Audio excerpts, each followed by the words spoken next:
নমস্কার। মোহনপুর অনিতা স্কুলের পক্ষ থেকে সকল ছাত্রছাত্রীকে অভিনন্দন। আশা করি তোমরা সবাই ভালোই আছো, আর ভালো থাকায় আমি ভগবানের কাছে প্রার্থনা করি। তো আজকে আমরা যে ক্লাসটা করব সেটা হলো ভারতের জাতীয়তাবাদ, দশম শ্রেণীর ইতিহাসের একটা অধ্যায়, ভারতের জাতীয়তাবাদ। আর এই অধ্যায়টা থেকেই সবচেয়ে বেশি প্রশ্ন আসে এবং বড় প্রশ্ন আসার সম্ভাবনা রয়েছে। রচনাধর্মী প্রশ্ন এই অধ্যায়টা থেকেই আসে, তাই আমি আপ্রাণ চেষ্টা করব তোমাদেরকে এই অধ্যায়টা বুঝিয়ে দেওয়ার জন্য।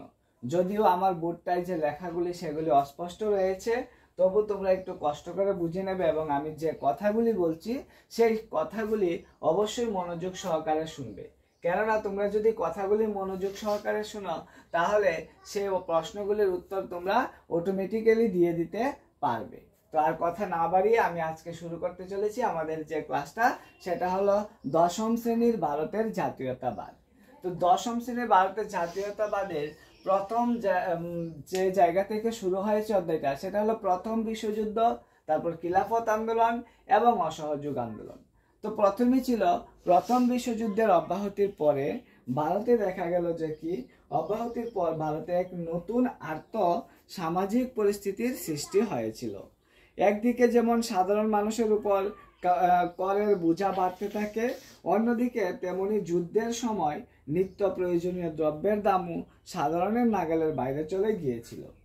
দুর্ভিক্ষ, উৎপাদনের ঘাটতি এবং মহামারীর দরুন পরিস্থিতি আরও শোচনীয় হয়ে ওঠে। ইতিমধ্যেই চলছিল 1915 খ্রিস্টাব্দের মোহনদাস করমচাঁদ গান্ধীজি দেশে ফিরে এসেছিল। মানে ওই সময় কত খ্রিস্টাব্দে? 1915 খ্রিস্টাব্দে মোহনদাস করমচাঁদ গান্ধীজি কি করেছিল?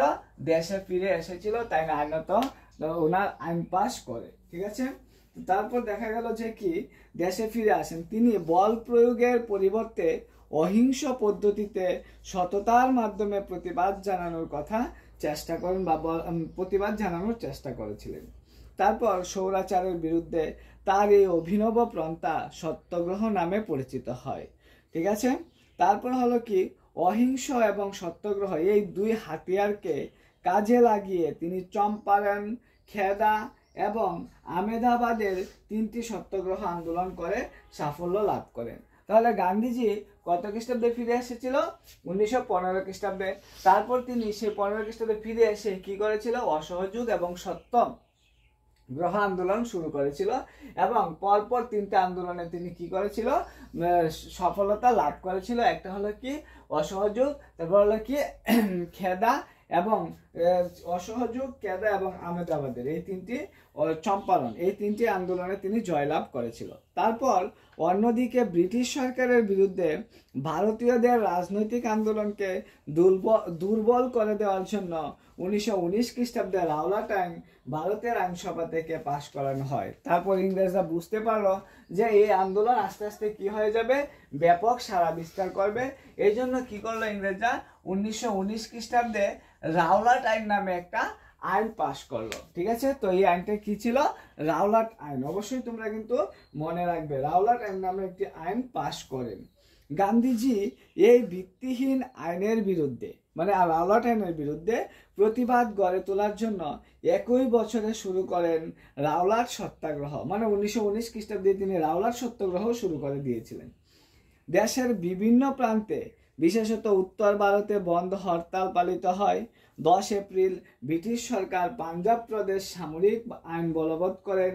এই আইন সম্বন্ধে অনভিজ্ঞ সাধারণ মানুষ বৈশাখী মেলায় অংশগ্রহণ করতে দূর দূরান্ত থেকে এসেছে। অমৃতসরের জালিয়ানওয়ালাবাগের মাঠে জমায়েত হন। অনেকে আবার এই মাঠে রাওলাট আইনের বিরুদ্ধে শান্তিপূর্ণ সমাবেশ করেছিলেন। ঠিক সেই মুহূর্তে পাঞ্জাব প্রদেশের কমান্ডার কিছু পুলিশ নিয়ে মাঠে প্রবেশ করে। বেরুনির সমস্ত রাস্তা বন্ধ ছিল। কোনো প্ররোচনা ছাড়াই নিরীহ জনতা মানুষদের উদ্দেশ্যে তিনি গুলি চালান। ঠিক আছে, দেখা যায় যে ওই সময় 1919 খ্রিস্টাব্দে রাওলাট আইনের প্রতিবাদে কি করেছিল? মানুষ জনমত গঠন করেছিল পাঞ্জাবের অমৃতসরে। ঠিক আছে, জালিয়ানওয়ালাবাগ নামে একটি স্থানে। এখানে এটা ছিল চারদিক প্রাচীর বেষ্টিত এবং ওই জায়গাটার মধ্যে কি করেছিল যে তারা রাওলাট আইনের বিরুদ্ধে প্রতিবাদ জানানোর জন্য এবং বিভিন্ন দাবি দাওয়াত নিয়ে তারা অংশগ্রহণ করেছিল। কিন্তু এই সময় ইংরেজ সেনাপতি জেনারেল ডায়ার কি করেছিল, সেই তার যে সৈন্য সংখ্যা রয়েছে সেই সৈন্য সংখ্যাকে গুলি চালাবার আদেশ দেয়। কিন্তু ভারতীয়রা তখন জানতো না, জনসাধারণ, যে তারা ভেবেছিল এটা শান্তিপূর্ণ একটা সমাবেশ, গুলি চালানোর আদেশ দিয়েছিলেন। ঠিক আছে, যার কারণে প্রায় 1600 রাউন্ড গুলি করা হয়েছিল এবং অনেক মানুষ নিহত হয়েছিল এবং আহত হয়েছিল অনেকে।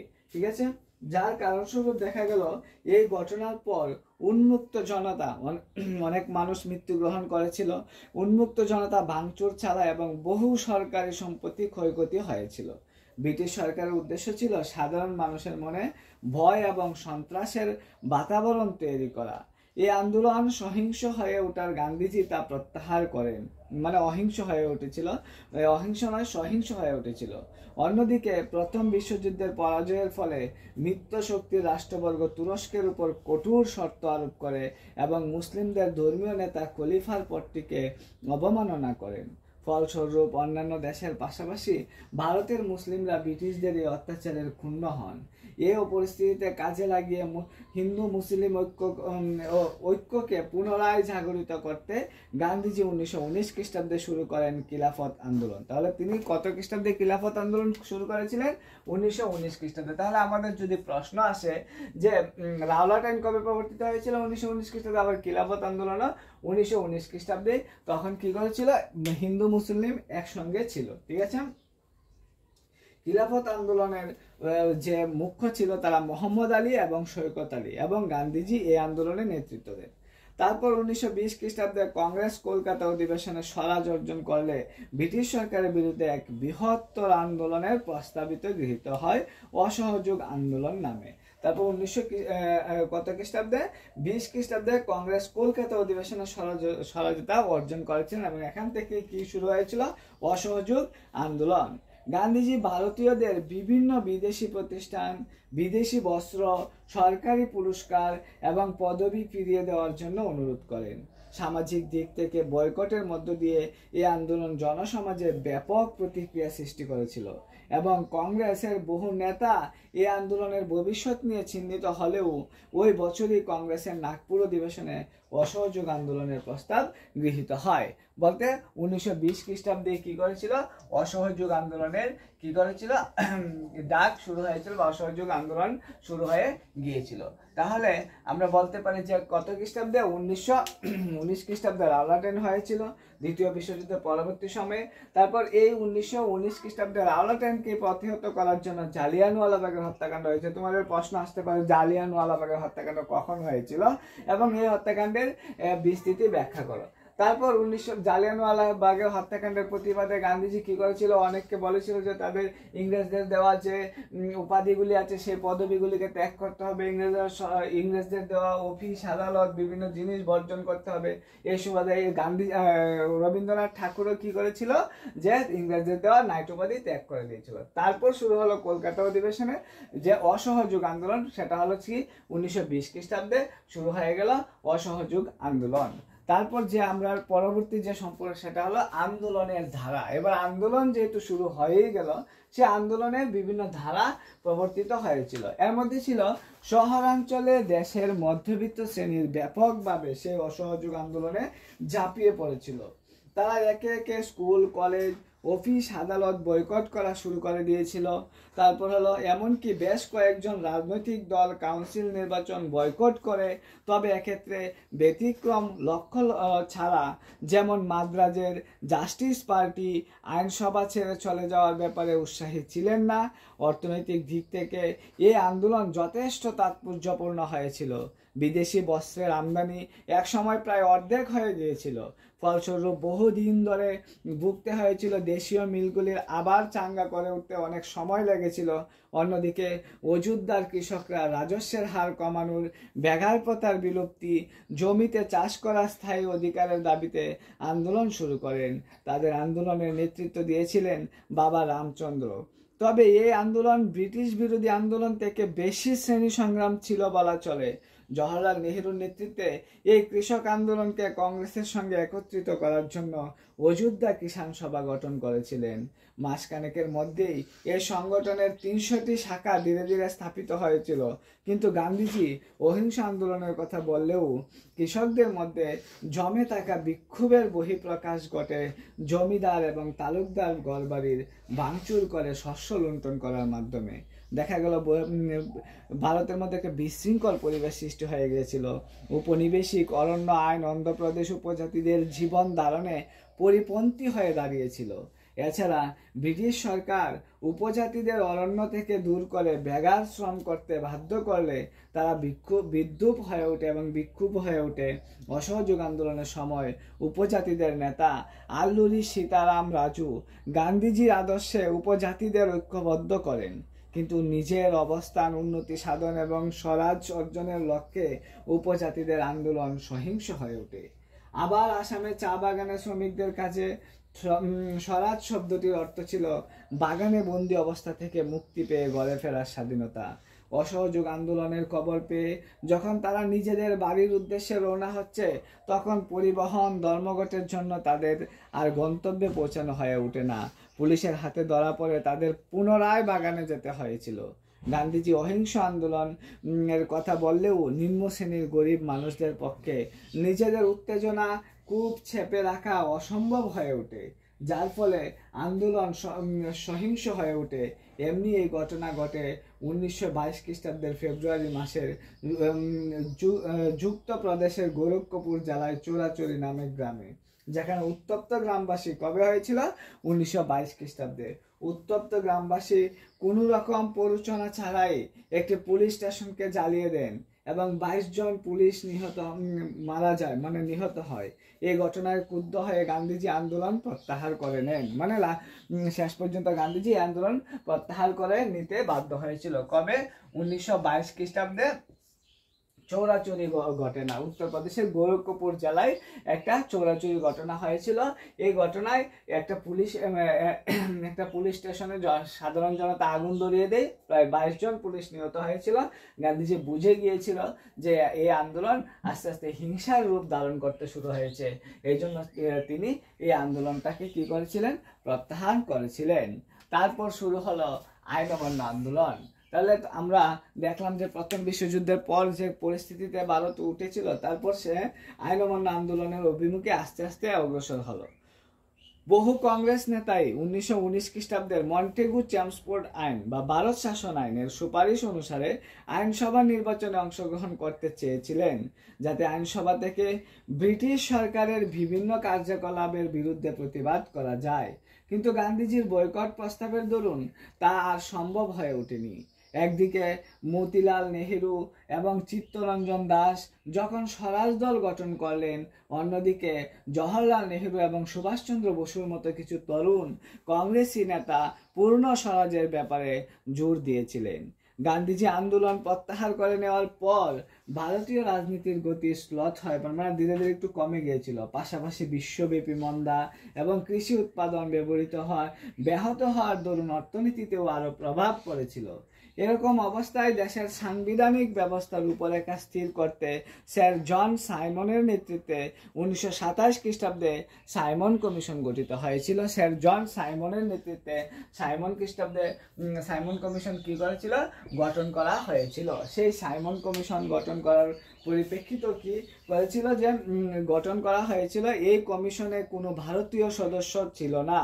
তারপর অবশেষে 1928 খ্রিস্টাব্দে যখন এই কমিশন ভারতের মাটিতে পা রাখে, তখন দেশের সমস্ত রাজনৈতিক দল সাইমন গো ব্যাক ধ্বনি তুলতে শুরু করে দিয়েছিল।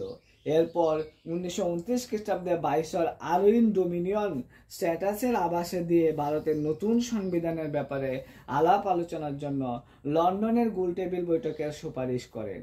এই ঘটনার অব্যাহতির পরে ডিসেম্বর মাসে লাহোর কংগ্রেসের অধিবেশনে পূর্ণ স্বরাজের দাবি গৃহীত হয় এবং আগামী 26 জানুয়ারি দেশ জুড়ে স্বাধীনতা দিবস পালিত হবে বলে প্রস্তাব গ্রহণ করা হয়েছিল। ইতিমধ্যে গান্ধীজি লবণের মধ্যে দিয়ে দেশের জনগণকে ঐক্যবদ্ধ করার সূত্র খুঁজে পেয়েছিলেন। 1930 খ্রিস্টাব্দে 11ই মার্চ 78 জন স্বেচ্ছাসেবক নিয়ে আহমেদাবাদের সবরমতী আশ্রম থেকে 240 কিমি মাইল পথ অতিক্রম করে তিনি 6 এপ্রিল ডান্ডি উপকূলে পৌঁছেছিলেন। ওই জিনিসটাও তোমাদের মনে রাখতে হবে। সমুদ্রের জল থেকে লবণ তৈরি করে গান্ধীজি লবণ আইন ভঙ্গ করেছিলেন। তাহলে লবণ আইন কবে হয়েছিল? গান্ধীজি দান্ডি অভিযান 1930 খ্রিস্টাব্দে। সমুদ্রের জল থেকে লবণ তৈরি করে দেশ জুড়ে বিদেশি বস্ত্র বয়কট করা হয়, কৃষকরা রাজস্ব দিতে অস্বীকার করেন, অরণ্য আইন অমান্য করা হয়। কিন্তু আন্দোলন রুখতে ব্রিটিশ সরকারের কড়া পদক্ষেপ গ্রহণ করেছিলেন। প্রথম সারির কংগ্রেস নেতাদের তারা জেলে বন্দী করা হয় এবং চরম দমন পীড়নের আশ্রয় নেওয়া হয়। এই পরিস্থিতিতে গান্ধীজি আন্দোলন প্রত্যাহার করে নিয়ে লর্ড আরউইনের সঙ্গে সমঝোতাপত্রে স্বাক্ষর করেন এবং লন্ডনে গোলটেবিল বৈঠকে যোগ দেন। লন্ডনের আলোচনায় কোনো রফাসূত্র না পাওয়ায় গান্ধীজি দ্বিতীয় পর্যায়ে আইন অমান্য আন্দোলন শুরু করে দিয়েছিলেন। সেভাবে আন্দোলনের প্রতি সাধারণ মানুষের উৎসাহ লক্ষ্য করা যায় না। শেষ পর্যন্ত 1934 খ্রিস্টাব্দে গান্ধীজি এই আন্দোলনও কি করেছিলেন? প্রত্যাহার করেছিলেন। এইভাবেই দেখা গেল যে সেই আইন অমান্য আন্দোলন প্রত্যাহার হয়েছিল। এই পর্বে ভারতের বিপ্লবী আন্দোলন মাথাচাড়া দেয়। মাস্টারদা সূর্য সেনের নেতৃত্বে 1930 খ্রিস্টাব্দে 28 এপ্রিল চট্টগ্রাম অস্ত্রাগার লুণ্ঠন করা হয়। এই বছর ডিসেম্বরের বিবাদী বাগক্ষেত বিপ্লবী বিনয় বসু, বাদল গুপ্ত, দীনেশ গুপ্ত রাইটস বিল্ডিং এর অভিযান করে পাঞ্জাবের বিপ্লবী আন্দোলনের জোয়ার আনেন ভগৎ সিং। আইন অমান্য আন্দোলনে দেশের বিভিন্ন শ্রেণীর মানুষের মৃত প্রতিক্রিয়া লক্ষ্য করা যায়। দেশের বিভিন্ন প্রান্তে কৃষি উৎপাদনের ঘাটতি, রাজস্বের বোঝা, প্রাকৃতিক দুর্যোগের কারণে কৃষকদের উপর চাপ বাড়ছিল। ফলে বহু কৃষক গান্ধীজির ডাকে আন্দোলনে সামিল হন। কিন্তু এই আন্দোলনে অচিরেই শ্রেণী সংগ্রামে পরিণত হয়। তারা তরুণ কংগ্রেসের নেতাদের কৃষকদের ঐক্যবদ্ধ করার ব্যাপারে উৎসাহ দেখাননি। অন্যদিকে দেশের দলিত এবং মুসলমানরা নিজেদের আন্দোলন থেকে সরিয়ে রাখেন। দলিতদের পৃথক নির্বাচন মণ্ডলীর অধিকারের দাবি নিয়ে ডক্টর বি.আর. আম্বেদকরের সঙ্গে গান্ধীজির দ্বিতীয় গোল টেবিল বৈঠকের মতবিরোধে স্পষ্ট হয়ে ওঠে। শেষমেশ দুই নেতার মধ্যে সমঝোতার পুনা চুক্তিতে আইনসভায় দলিত সংরক্ষণের অধিকার গৃহীত হয়। কিন্তু এর ফলে দেশের হিন্দু সমাজের ঐক্য ফাটল ধরে। অন্যদিকে এই সময় আবার মুসলিমরা নিজেদের জন্য পৃথক রাষ্ট্রের দাবি নিয়ে ব্রিটিশ বিরোধীদের কাছে আন্দোলন শুরু করে দেয়। এভাবেই দেখা যায় যে পরবর্তী সময়ে সেই আন্দোলনও কি হয়েছিল? কার্যত হয়েছিল।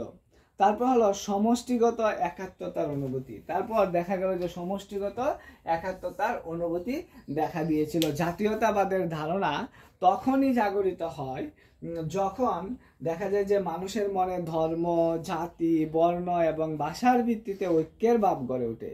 কিন্তু ভারতের মতো বৈচিত্র্যপূর্ণ দেশে এই প্রেক্ষিতে সমষ্টিগত একাত্মতার ভাব গড়ে তোলা খুবই কঠিন ছিল।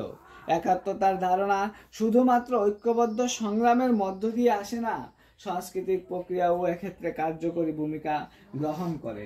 ভারত রাষ্ট্রের বিমূর্ত ধারণা হিসাবে ভারত মাতাকে চিহ্নিত করা হয়। এই ভারত মাতাকে প্রথম সাহিত্য ফুটিয়ে তোলেন সাহিত্য সম্রাট বঙ্কিমচন্দ্র চট্টোপাধ্যায় তার বিখ্যাত আনন্দমঠ উপন্যাসে। পরবর্তীকালে স্বদেশী আন্দোলনের সময় এই বিমূর্ত ধারণাকে ক্যানভাসে তুলে ধরেন অবনীন্দ্রনাথ ঠাকুর। দেশমাতার এই সরল এবং তেজস্বিনী প্রতীককে সামনে রেখে ভারতীয় বিপ্লবীরা ব্রিটিশ বিরোধী আন্দোলনের পরিচালনার উৎসাহ পান। পাশাপাশি জাতীয়তাবাদী নেতারা গ্রামে গ্রামে ঘুরে লুখাগাথা এবং কিংবদন্তি সংগ্রহ করার ব্যবস্থা করেন। মাদ্রাজে নাতেশা শাস্ত্রীয় দক্ষিণ ভারতের লোকগাথা নামে একটি প্রকাশিত সংকলন ছিল উল্লেখযোগ্য। ঐক্যবদ্ধ রাষ্ট্রের ভাবধারাকে খানিকটা আরো জাগরিত করে জাতীয় পতাকা বিভিন্ন সময়ে বিভিন্ন সময়ে নিত্য নতুন নকশা তৈরি করে ভারতের অখণ্ডতাকে বজায় রাখার চেষ্টা চালানো হয়েছিল। এইভাবেই দেখা যায় যে শিল্প, কলা, বিজ্ঞান, চিকিৎসা শাস্ত্র সমস্ত কিছুর বিকাশ ভারতের ইউরোপের অনেক আগে থেকেই হয়েছিল। তাই ভারতীয়দের ব্রিটিশ শাসনের কাছ থেকে গ্রহণ করার কিছুই ছিল না, কারণ ভারতীয়রা আগে থেকেই অনেক কিছু গ্রহণ করে নিয়েছিল। তো এই অধ্যায়টা আমি তোমাদেরকে বুঝিয়ে দেওয়ার চেষ্টা করলাম খুব অল্প সময়ে। যদি তোমাদের বুঝতে অসুবিধা হয় তাহলে অবশ্যই আমাকে কমেন্ট করে জানাবে। তারপর যে এই অধ্যায়ে যে কয়েকটা উল্লেখযোগ্য ঘটনা, সেটা হলো বঙ্কিমচন্দ্রের আনন্দমঠ উপন্যাস 1882, জাতীয় কংগ্রেসের প্রতিষ্ঠাতা 1885, মহাত্মা গান্ধী হিন্দু স্বরাজ গ্রন্থের প্রতিষ্ঠাতা 1919, চোরাচুরি ঘটনা 1922, স্বরাজ দল ঘটনা 1923 এবং সাইমন কমিশন গঠন করেছেন 1927। সাইমন কমিশন ভারতে এসেছিল 1928, গান্ধী আরনি চুক্তি হয়েছিল 1931 এবং পুনা চুক্তিতে স্বাক্ষর হয়েছিল 1932 খ্রিস্টাব্দে এবং আইন অমান্য আন্দোলন প্রত্যাহার করা হয়েছিল 1934 খ্রিস্টাব্দে। দ্বিতীয় বিশ্বযুদ্ধ শুরু হয়েছিল 1939 থেকে 1945 খ্রিস্টাব্দে। ফরওয়ার্ড ব্লক দল গঠন করেছিলেন নেতাজি সুভাষচন্দ্র বসু 1939 খ্রিস্টাব্দে। তারপর সিঙ্গাপুরে আজাদ হিন্দু সরকার প্রতিষ্ঠিত হয়েছিল 1943 খ্রিস্টাব্দে। তো বিভিন্নভাবে যদি এই প্রশ্নগুলি আসে তাহলে তোমরা অবশ্যই প্রশ্নগুলি দেওয়ার চেষ্টা করবে। সবাই ভালো থাকবে।